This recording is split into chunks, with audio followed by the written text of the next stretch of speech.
ظالم جس وقت ظلم کرتا ہے نا، اس وقت وہ یہ سمجھ بیٹھتا ہے کہ میں ہمیشہ اسی طاقت میں رہوں گا۔ ظالم جب ظلم کرتا ہے تو وہ سمجھتا ہے کہ شاید یہی قوت، یہی طاقت، یہی جوانی، یہی اقتدار یہ قائم رہے گا، لیکن کبھی ظلم کا راج قائم رہ سکا نہیں، رہتا ہی نہیں۔ یزید نے ظلم کی حد کر دی، جب تخت حکومت میں بیٹھا تو ظلم کی حد کر دی، حد کر دی اس نے سمجھا تھا کہ شاید یہ اقتدار میرے پاس رہے گا، شاید یہ تخت جو میں نے سجایا ہے اس پہ سجا رہوں گا، بنا رہوں گا، قائم رہوں گا۔ اسے سمجھ نہیں نہ آئی کہ حکومتیں ظلم سے نہیں عدل سے قائم رہتی ہیں۔ میرے عمر فاروق رضی اللہ تعالیٰ عنہ کی حکومت عدل سے قائم تھی تو 12 سال قائم رہی، 12 سال قائم رہی، اور عمر چلے گئے، عدل کرتے کرتے چلے گئے۔ میں اگلے جمعے بیان کروں گا حضرت عمر کے بارے میں۔ جناب عمر چلے گئے، عدل کرتے کرتے دنیا سے رخصت ہو گئے، لیکن مدینے کی گلی سے بھی جا کے پوچھو گے تو عمر کے عدل کی گواہی دے گی۔ مدینے کی گلی اور مٹی بھی کہے گی کہ عمر عادل تھا۔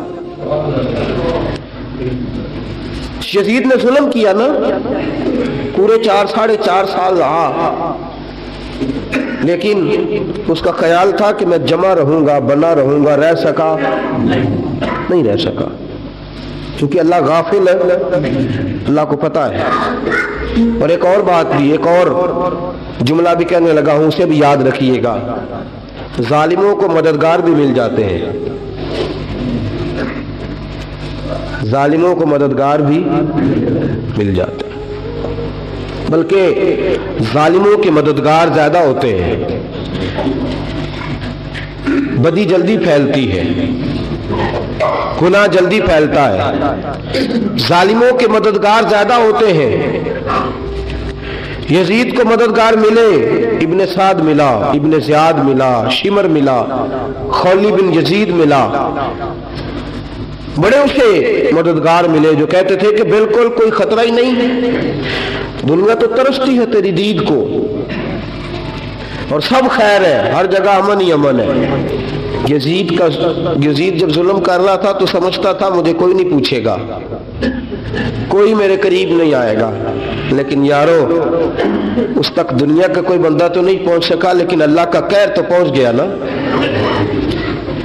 اللہ کے انصاف کا ہاتھ تو پہنچ گیا نا، رب تو ہے نا دیکھنے والا۔ عبید اللہ ابن زیاد کے دربار میں جب سیدنا امام حسین کا کٹا ہوا سر پہنچا نا، اس نے ایک چھڑی پکڑی، اور چھڑی پکڑ کے نا تو امام حسین کے لبوں پہ مارنے لگا، کہنے لگا تجھے کہا تھا نا بات مان جا، کٹا ہوا سر تشت میں رکھا ہے، تجھے کہا تھا نا بات مان جا۔ راوی کہتا ہوں عبید اللہ ابن زیاد نے چھڑی ماری اور اس نے بے ادبی کی، کہنے لگا تو تھا ہی اس قسم کا، تیرا یہی حال ہونا چاہیے تھا معاذ اللہ۔ حضرت بریدہ اسلمی حضور کے صحابی دربار میں موجود تھے، فرمایا ابن زیاد تو برا ہے، تیرا باپ برا ہے، چھڑی پیچھے کر۔ کئی بار میں نے ان لبوں کو مصطفیٰ کو بوسے دیکھے ہوئے دیکھا ہے، پیچھے کر، پیچھے کر، ہٹا لے۔ راوی کہتے ہیں کہ 1 2 3 4 5 6 سال گزر گئے، وہی کوفے کا دربار، وہی محل، وہی تخت اور وہی تشت جس میں امام حسین کا سر رکھ کے لایا گیا تھا۔ 6 سال کے بعد مختار ثقفی حکمران بن گیا۔ مختار ثقفی نے کہا کہ میں چن چن کے ماروں گا وہ بندے جنہوں نے امام حسین کو قتل کیا تھا۔ 1 نہیں 2 نہیں 4 نہیں 6000 بندہ مارا اس نے، چن چن کے۔ راوی کہتے ہیں کہ یہ ابن زیاد 30,000 فوج لے کے نہر فرات کے کنارے میدان کربلا کے سامنے آیا اور اس نے جہاد کیا۔ مختار ثقفی نے ابراہیم بن مالک کو بھیجا، فرمایا جاؤ قتل کر کے لاؤ۔ لڑائی شروع ہو گئی، یکم محرم کو ہوئی تو پھر بند ہو گئی، پھر 5 کو شروع ہو گئی، پھر 7 کو شروع ہو گئی، 10 محرم کا دن آ گیا 6 سال کے بعد، وہی ظہر کا وقت آ گیا، وہی عبید اللہ ابن زیاد جس نے امام حسین رضی اللہ تعالیٰ عنہ کو قتل کروایا تھا، وہ گرا ہوا ہے اور زمین پہ گرا ہے، اس کی گردن پہ ابراہیم بن مالک نے پیر رکھا اور اس کی گردن کو کاٹ کے تشت میں رکھا، اور تشت میں رکھ کے جب اس نے کوفہ بھیجا، وہی تخت جس پہ عبید اللہ ابن زیاد نے بیٹھ کے امام حسین کے مبارک لبوں پہ چھڑی ماری تھی، اسی تشت پہ رکھ کے جب اسی عبید اللہ ابن زیاد کا سر سامنے رکھا تو کوفے کے اس دارالخلافہ کے ایک کونے سے ایک بابا بولا اور بول کے کہنے لگا، لوگوں گواہ رہنا میرا رب بڑا عادل ہے، گواہ رہنا اللہ بڑا عادل ہے۔ چیختا ہے، کونے سے پکارتا، کہتا لوگوں عدل ہو گیا، انصاف ہو گیا، عدل ہو گیا، انصاف۔ دیکھو دیکھو، جب حسین کا سر آیا تھا، ابن زیاد نے گستاخی کی تھی تو کونے سے آوازیں نکلنے لگی تھی کہ زیاد برا ہے، حسین اچھا ہے۔ آج ابن زیاد کا سر آیا ہے، آواز پھر کونے سے نکلی ہے، لیکن آواز کیا گونج رہی ہے؟ آواز پھر وہی گونج رہی ہے، زیاد ابن زیاد برا تھا، حسین کو اللہ نے بڑی عزت عطا فرما رکھی۔ مکافات عمل، مکافات عمل، اللہ غافل نہیں ظالم جو کام کرتے، اللہ غافل نہیں۔ 6 سال کے بعد وہی دن، وہی وقت، وہی گھڑی، وہی لمحہ، وہی سارا نظام، وہی دربار، انسان ڈرتا نہیں، انسان باز آتا، عبرت پکڑتا۔ ابن زیاد اس وقت کہتا تھا کہ میں جاؤں حسین کے پاس، میں جو ہوتی ہے یہ مروا دیتی ہے۔ شیطان نے کہا تھا آنا خیر منہم، میں بہتر ہوں، بس ختم ہو گیا، ختم ہو گیا۔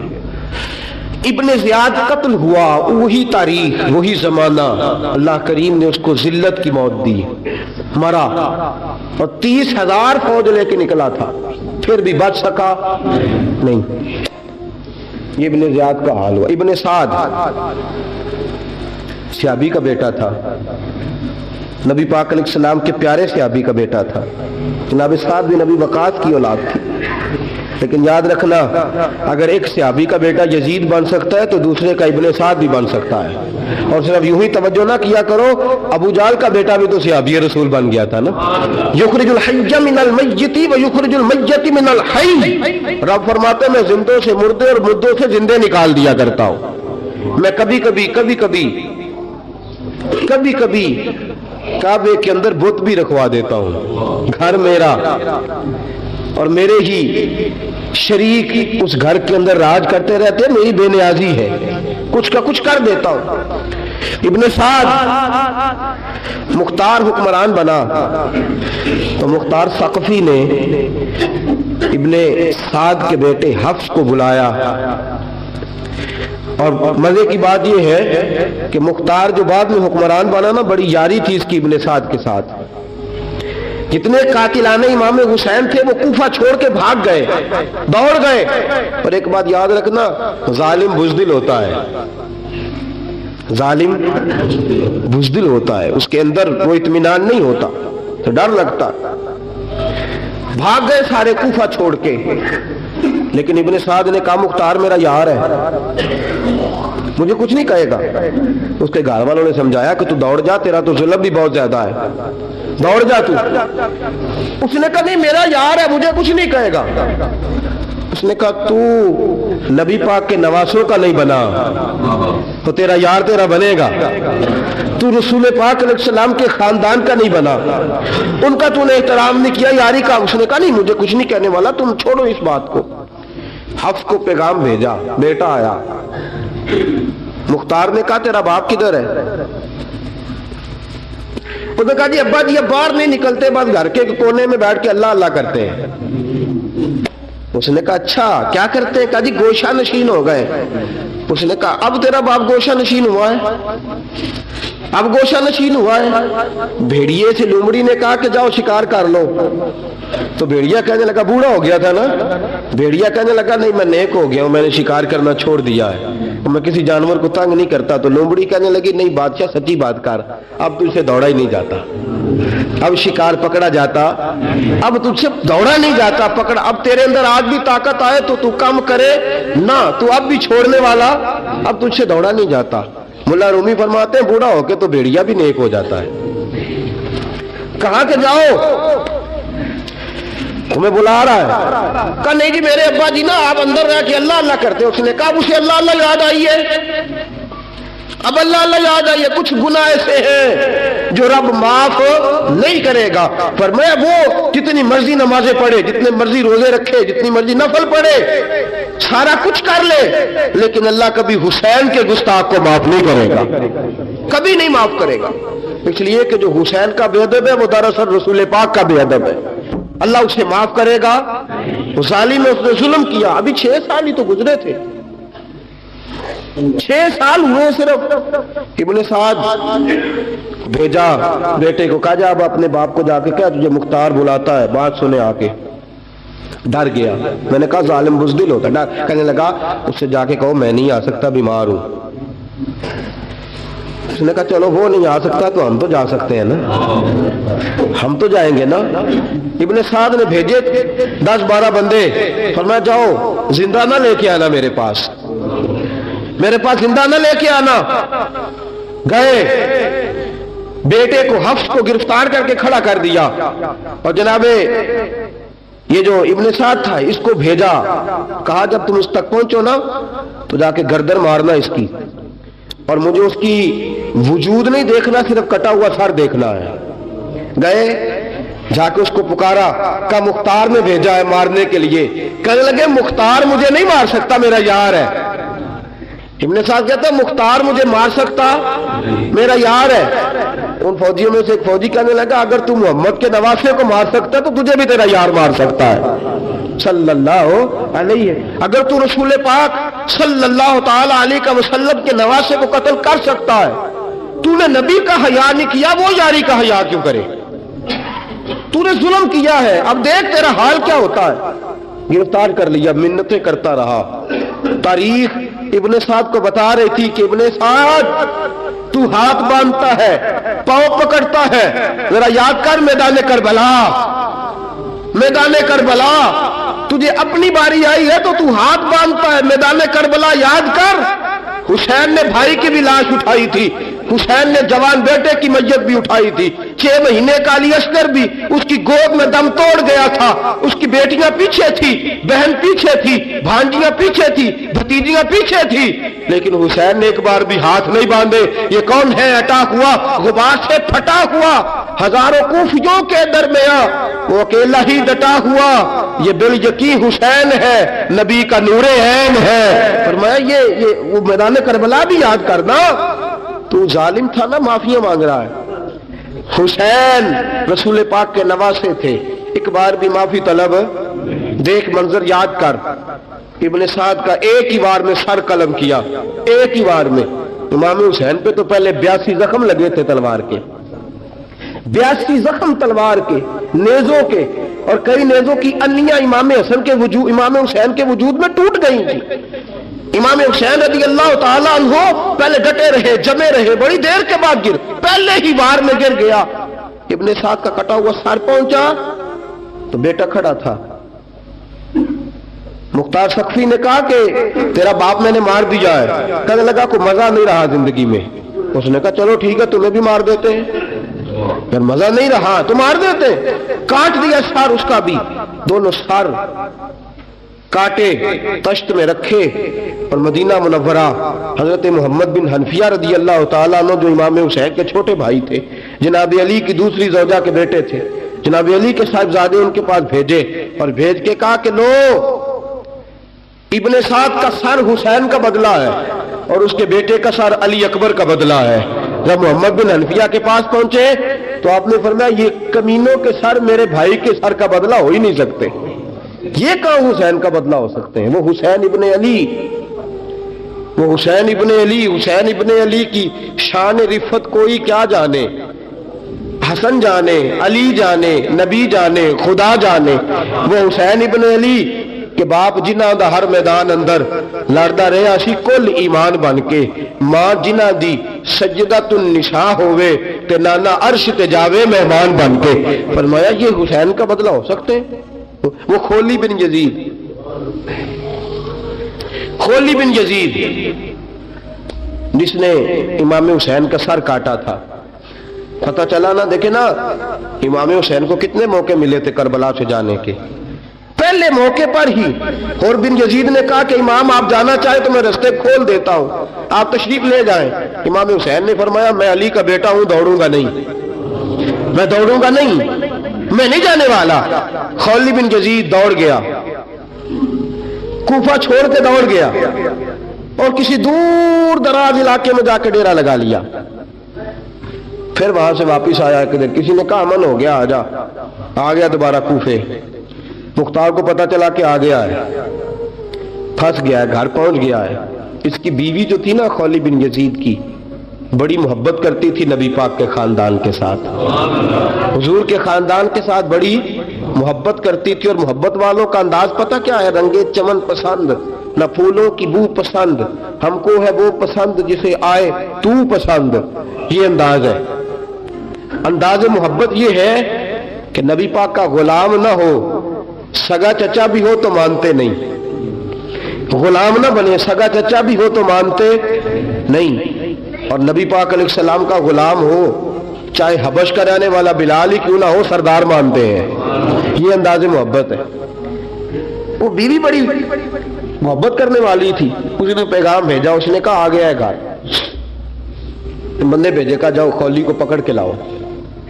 مختار نے کہا جلدی لاؤ، حکمران نے حکم دیا لاؤ، پکڑ کے گئے،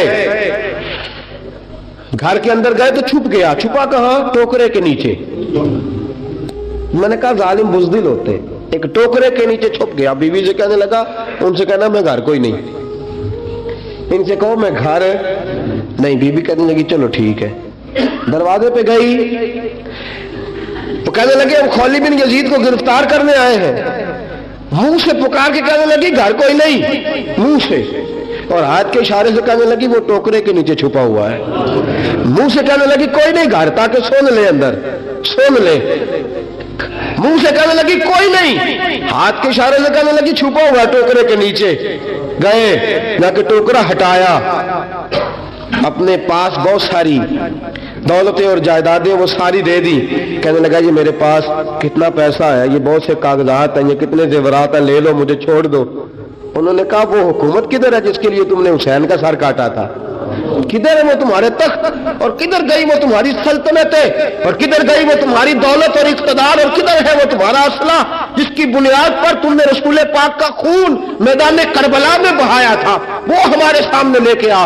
کہنے لگا یہ تھوڑے سے انعامات جو میں نے اکٹھے کیے تھے، یہ دنیا کی گندی دولت، اس کے لیے میں نے میدان کربلا میں امام حسین کا مبارک سر مبارک تن سے جدا کیا تھا، لے لو، مجھے چھوڑ دو۔ انہوں نے کہا نہ دنیا میں لے تجھے چھوڑیں گے اور نہ اللہ ہی تجھے قیامت کے دن چھوڑے گا۔ گرفتار کر کے لائے، گرفتار کر کے لائے۔ مختار نے کوفے کے بازاروں کے اندر اعلان کیا کہ آؤ باہر نکلو، تمہیں بتاؤں حسین ابن علی کا خاندان گرفتار کر کے انہی کوفے کی گلیوں میں پھرایا گیا تھا نا، یہی گھمایا گیا تھا، آؤ تمہیں دکھاؤں خدا کا انتقام اور اللہ تبارک و تعالیٰ کا انصاف تمہیں دکھاؤں، آؤ میدانوں میں نکلو، گھروں سے باہر آؤ۔ مختار ثقفی اگرچہ بندہ آباد میں یہ بھی ٹھیک نہ نکلا، لیکن بعض اوقات میرے نبی پاک علیہ السلام نے فرمایا اللہ اپنے دین کا کام اپنے نافرمان سے بھی لے لیا کرتا ہے، اس نے کام لینا ہو فاسق سے بھی لے لیتا ہے۔ اللہ نے لے لیا کام، نکلو میدانوں میں، نکلے باہر، چوک بھر گئے، گلیاں بھر گئی، کوفے کے محلات بھر گئے۔ مختار نے کہا لوگوں 6 سال پہلے کی تاریخ بھی ذہن میں رکھنا، اور آج کا دن بھی تم کبھی مجیب و خولی بن یزید ہے کہ یہ نعرے لگاتا تھا کوفے کی گلیوں میں کہ میں نے حسین کا سر کاٹا ہے، میں نے حسین کا سر کاٹا۔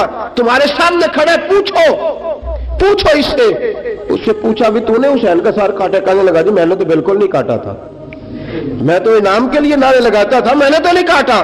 اس نے کہا چلو ابھی کرتے ہیں تیرا بندوبست۔ زخم لگائے تلوار کے ساتھ، اس کے وجود پر زخم لگائے، اور جب نڈھال ہو گیا، خون بہہ گیا، زمین پہ گر گیا، تو مختار نے کہا اس کے وجود کو آگ لگا دو، زندہ کو جلا دو۔ جب وہ جل رہا تھا راکھ اڑ رہی تھی، لوگ کہہ رہے تھے کہ دیکھو یاد رکھنا اللہ نے رسی ڈھیلی کر دی تھی، اب رب نے رسی کھینچی ہے، تو دیکھو خدا سے بڑا کسی کا انصاف نہیں ہے۔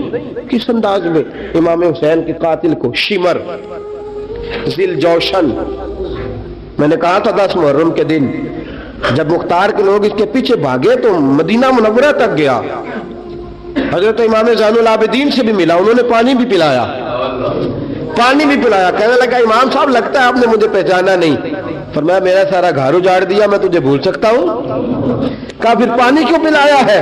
فرمایا بند کرنا تمہارا کام ہے اور دشمنوں کو پلا دینا یہ ہمارے خاندان کا رواج ہے۔ فرمایا مجھے میرا سارا گھر اجاڑ دیا، تجھے کبھی بھول سکتا ہوں؟ بھول ہی نہیں سکتا، لیکن چونکہ ہمارے گھر کا کوئی مزاج ہی تھوڑا منفرد ہے، ہمارا کوئی انداز ہی تھوڑا مختلف ہے۔ شمر دوڑتا امام زین العابدین سے کہنے لگا پناہ، مجھے پناہ ملے گی؟ آپ نے فرمایا جیسے اللہ پناہ نہ دے اسے بندہ بھی نہیں دے سکتا، تیرے پاس اب چارہ کوئی نہیں، اس لیے کہ اب تجھے دیکھے نا، یاد رکھنا ظالم دوڑتے ہیں نا، جب ظالم دوڑتے ہیں تو پناہ مانگتے پھرتے ہیں، جب ان کا توتی بولتے ہیں تو کہتے ہیں ہم چما دیگرے نیز، ہمارے جیسا کوئی اور ہے ہی نہیں، اور جب رسی کھینچتا ہے اللہ تو پھر بھاگے پھرتے ہیں گلیوں اور بازاروں میں، دوڑے پھرتے ہیں۔ اس لیے کہتے ہیں کہ ڈر کے رہنا چاہیے، ڈر کے۔ آج بھی ان کے ساری شمر کو کہا کہ تو اب تجھے کوئی پناہ دے نہیں سکتا، اس لیے کہ تو اللہ کی پکڑ میں آنے والا ہے۔ شمر دوڑتا دوڑتا ایک گاؤں میں جا کے چھپ گیا، وہاں کے لوگوں کو مارا پیٹا، کہا قبر کسی نے بتایا تو گردن اڑا دوں گا۔ رات کا سناٹا چھایا تو مختار سقفی کا گروہ پہنچ گیا، شمر کو گرفتار کر کے لایا۔ مختار سقفی نے کہا کہ اس کے نا ہاتھ اور پیر باندھو، یہ پانی بند کرتا تھا میرے امام کے بچوں پر، یہ پانی بند، اور نعرے لگاتا تھا، کھڑا ہو کے کہتا تھا کہ امام پانی جانوروں کو دوں گا، درندوں پرندوں چرندوں کو دوں گا، لیکن اگر علی اصغر مانگے گا تو پھر نہیں دوں گا، علی اکبر مانگے گا تو پھر نہیں دوں گا، عباس مانگیں گے تو پھر نہیں دوں گا، اگر زین العابدین مانگیں گے تو نہیں دوں گا، سکینہ شہر بانو اور زینب کو پانی نہیں ملے گا، باقی ساری کائنات پیے گی، آپ کو نہیں ملے گا۔ یہ وہی شمر تھا، گرفتار کر کے لایا، 3 دن تک پیاسا رکھا اور زبان اتنی لمبی باہر نکل آئی، العطش العطش کی آوازیں بلند کرنے لگا۔ کہا جناب اس کا کرنا کیا؟ کہا اس کے ہاتھ باندھ دو، پیر باندھ دو، اور جو بھوکے کتے ہیں نا جن کو کئی دنوں سے میں نے بھوکا رکھا ہوا ہے، وہ کتے اس پر چھوڑو، اور جب کتے اس کا گوشت نوچے تو کوفے کے بازاروں میں اعلان کرنا کہ جو نبی پاک کی اہل بیت کا گستاخ ہو اسے اسرائیل بھی جان نکالنے نہیں آتے، کتے نوچتے ہیں، تڑپتا ہے لیکن جان نکلتی۔ کہا آؤ دیکھو آ کے یہ ہے میت کسی بے ادب کی، منہ دکھانے کے قابل نہیں ہے، ان کے دشمن پہ لعنت خدا کی، رحم پانے کے قابل نہیں ہے، اور میں دیکھو جان بھی نہیں نکل رہی۔ فرمایا یہ وہ ہے جس کو 2 گز زمین بھی نہیں مل سکی، کتوں کے پیٹوں میں اسے جگہ ملی ہے، یہ وہ تھا۔ تو جناب امام حسین رضی اللہ تعالیٰ عنہ کے خاندان پہ پانی بند کرنے والا تھا۔ میرے عزیزو دیکھو، رب فرماتا ہے کہ میں کبھی کسی ظالم سے غافل نہیں